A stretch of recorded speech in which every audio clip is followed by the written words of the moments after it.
So, all right. Are we ready? All right. I'm born ready.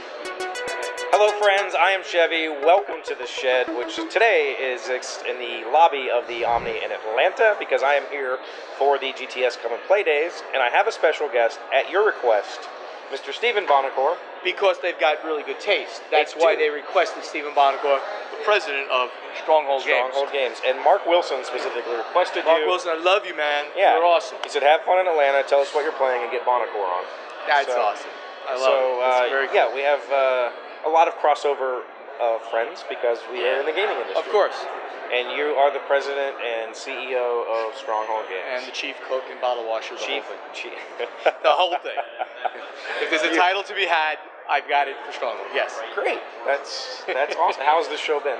Oh, yeah, fun. I mean, all of these, the trade shows are always very relaxed versus the consumer shows, the Gen Cons, the Origins, Essen, of course. These shows, you essentially are shaking a lot of hands, right? You're meeting with the retailers. That's why they do this, right? They invite the publishers, the distributor, who sells to a retailer. We sell to the distributor. They invite us, they invite them, and it's a meet and greet kind of thing. So very chill, very laid back, a lot of low stress. And then we do interviews, not only this kind of interview, but like we do with Rodney Smith. I had an interview with him, and we speak to the retailers directly at presentations and to the distributors in presentations. So very, very much more relaxed than the standard game convention. But business gets done. But business is always getting done. It's a great place for that. When you're here at a convention or at a trade show where I'm here, business is getting done. We're meeting and greeting, pressing the flesh. Excellent. So, and Essen was 2 weeks ago, yeah? So basically just got back from Essen, and that's. Are you even recovered from that? Recovered in the sense of like the fatigue factor from that is gone, the jet lag is gone, but I'm hundreds of emails behind and like stuff. So no, and I've got so much post Essen stuff to catch up on that it's certainly not over, but we'll get there.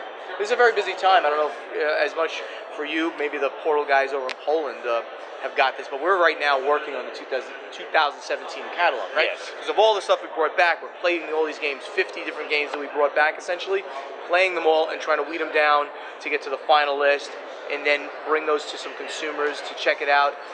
It's a very busy time of year until that gets done, and then you can finally relax a little bit. But there is BGG Con, of course, coming up in Dallas, so that's sort of the end of the year. After that, then we truly relax. Relax for a little bit. You taking any vacation? Funny you should mention. Literally, I'm going to fly from Dallas to a vacation spot. I'm not sure I should even say it, but okay. No, I'll say it. I'm going to Cabo San Lucas, which is really, really nice. But that's a vacation. So it's basically a 1 week vacation down in Mexico, which I will be working anyway. So believe me, the laptop will be there. Sure. I work, and that's Thanksgiving week, which is kind of funny. So I'll be there for Thanksgiving, and I guarantee I'll be working on Thanksgiving. Yeah, that's true. So, on that vein, Andrew Brooks asked a question that I thought would be a good fit for you. All right. He said, I would like to know how many people in the industry do publishing for a living and how many have another job. I know it's rare for a designer to be full-time, but I didn't know about publishers. Well, I mean, and so it's a good question for me because up until very recently, literally within the last couple of months, Stephen Buonocore had a separate job. I've been on, for those, a lot of people out there don't know me because you have a non-game audience as well as a game audience. I've been in IT on Wall Street for 35 years, since I was out of college. So that was something I just did for the longest time. And then I turned on Stronghold in late 2009, 2010, and it's just been ramping up and ramping up and ramping up to the point where I couldn't do both any longer. So I've extricated myself from the corporate world and now do this full time. What's the percentage? I think obviously more people who you know in the industry are doing it full time. Yeah, sure. But even some of the people you do know, like me until very recently, have had that other job as well. Yeah. I'm sure we can think of right now and name a few more that do it as a part-time thing, but it's industry's hard growing. to say what exactly qualifies as just publishing because there are companies that do publishing in addition to consumer services, like Greater Than Games does some fulfillment services. Absolutely. So they have found ways to supplement the publishing arm with other industry jobs. And they're a good example of some people who have other things going on as well. Like Chris Kirkman, he's a graphic designer. Right. So besides being the president of Dice Hate Me, which is now merge with Greater Than Games.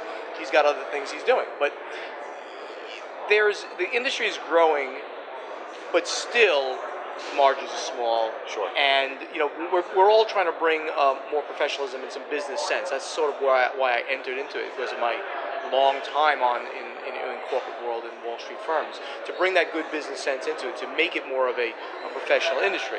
But still we're not the mass market here. So we've got a lot of people have got to use that, the real world, so to speak, jobs to really pay the bills. But thankfully, the following has gotten to the point where Stronghold can do this now, and I can work for Stronghold as a full-time job. And as far as industry is concerned, we're still kind of in our infancy or our toddler stages. Absolutely. So there's not a whole lot of people in the industry that were born in the industry. They got started in business on Wall Street or wherever it might be. And so I do know some very high-profile industry people that still do consulting for their old industry. So maybe that's not their full-time income, right. but they do have a lot of business acumen, or IT guys that can go do consulting to help pay the bills, as it be. Exactly. And as a company grows, though, this is certainly Stronghold got to that point. As the company started growing, all of a sudden Stronghold's income was more than the very nice income from the IT job on Wall Street. So it was a natural progression to then say, well, I don't need both of these headaches, so to speak, at the same time. Right. So let's just get out of this and then do this full time. And we continue to have great growth, and that's the most important thing. Hobby gaming is double-digit growing, overall. $1.2 billion industry now, which maybe sounds like a lot, but still, as an industry, it's not a big number. But the last number that I heard from ICV2 was that hobby gaming is now a $1.2 billion industry. So there is some money to be made here. You got to position yourself well. None of us are going to be competing or at the same level as an Asmodee, but I always say that there's one of them, and there's 1,000 small publishers out there. Army. Yeah, we're like a little army, and and the great thing is we're all friendly competitors, right? What did we just do right before this? We were out lunch with 5 publishers. 5 publishers. And a retailer. Having lunch. And just, talking about the industry, talking about friendships and all this stuff like that. So it's a great industry to be in, because we are in the business of creating fun. I love using that phrase. But that's a great phrase. Yeah, right? All right, and one question I've personally wanted to ask, which this might get a little, I don't want you to... The future of Stronghold is good. Yeah, I would say. I think so. That's why I'm doing it. So you had that second job, which has allowed you to reinvest a lot of Stronghold's profits in the last 5 years or so. Sure. Does you stepping down and now having to depend more on Stronghold, is that going to be any sort of road bump, or have you even really put a whole lot of thought into that? Because I'm sure you mean like doing strategic planning or anything like that? Yeah, no. Do you have a 5-year plan for Stronghold?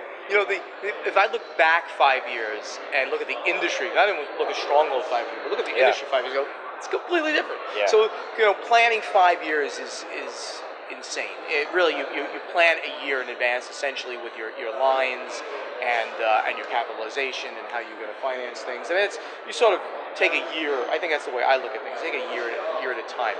Sure. As far as like road bumps, something. No, I mean there's. It's obviously difficult to walk away from It's difficult to walk away from any job where income, right? money just comes in and you get benefits and all that. But no, I don't think that there's going to have any negative impact. Stronghold has grown to the point right now where I do lots of games. Because I have these great partnerships with Eggertspiel, with 2Fspiel, with Spielworks, with Tipia. I have these great partnerships. So if I did nothing but take their games and make sure that they were good games, I could do that alone. But of course, what I want to do is I'm still looking at new designs, brand new stuff, right? Jeff Engelstein. I do a Jeff Engelstein game every year, so he's going to bring me some designs, and we're going to be doing those things every year, and other designers as well. Good. I don't think there's any slowing down because I don't have this other thing, but Stronghold is now big enough that it will now invest more time. Yeah, I can invest more time at that planning and doing the right things by the company, more marketing. If anything, I'll do less games, but only because I want to do the right games, right? And I want to market less games better than just doing lots and lots of games. I've always said though, I want to do a game for everybody. There's anybody out there that thinks about I like this kind of game. I want them to say, well, what's Stronghold doing in that space? Yeah. Heavy games, you're going to be coming to me for, for the big fister games, the Great Western Trail and things like that. You want American style games? Well, I just did a war game too. So, all that kind of stuff. So, nothing's slowing down. I just published your podcast with Ignacy about a couple hours ago, and I heard you say that at Essen this year there was 1,000 new games, 1,200 new releases games at that show. And so it's becoming much harder to rise to the top of that with mediocre games. Yeah, you want to publish the right game, the Terraforming Mars that's just gonna go through the roof and help you stand above that 1,200 number. Yeah, it's certainly becoming harder to do that, but we've had some really good success this year in rising up there. Picking the right games and then sort of marketing them well is going to be the focus and the continued focus. I think I'm gonna of all the things I'm gonna do better this coming year, it's going to be on marketing my current products and my new products. That's going to be the only thing that I'm sort of going to change.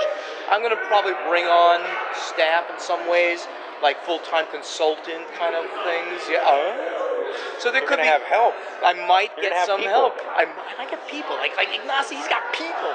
I don't got people, but I've always relied on good people to work with, and I think that kind of thing is going to be one of the ways to move the company forward. Awesome. Thank you for sitting down with me. Oh man, thank you. We do this all the time anyway, right? Yeah, we just have the camera turned on. What's the difference between what we just did just now and what we did at the restaurant? We might have said some more lewd things at the restaurant. I do drop 4-letter words at the restaurants that I don't do on camera because Dice Tower Network for me, and sure. You got to be kind of professional. I keep it professional. I do. This is a family-friendly show. Good. Keep it family-friendly. Do you have anything you want to plug while you're here? No, I don't want to plug. I'm just StrongholdGames.com. StrongholdGames.com. Hang with us. Go check out his new products, especially Terraforming Mars, which I should have my video up about that game next week. I recorded a whole lot of B-roll, so we'll see what happens. Thank you guys, as always, for being here. Thank you for liking, commenting, and subscribing, and I will see you tomorrow. Bye. Hey, Doc, wait! I want to ask you something. Raise the brightness a little bit. You can use that as your outtake. Buonocore's old, and therefore it needs bright. That's it. Bright. Buonocore's old. Today's random fact. When were marshmallows invented? Did you know? Do you know what? I have no idea. I don't know. Why are you on this camera with me? Why can't I just do the fact? Never mind. Get over here. Okay. So, during those times, Egyptians made individual marshmallows by hand by extracting sap from a mallow plant and mixing it with nuts and honey. This delicious sweet developed a new form when, in the 1800s, candy makers in France took the sap from marshmallow plants and combined it with egg whites and sugar. There's no commas in this. There should have been more commas there. But anyway, so Egyptians made marshmallows. Egyptians made marshmallows, and then it was perfected by the French. Who knew? Cuisine.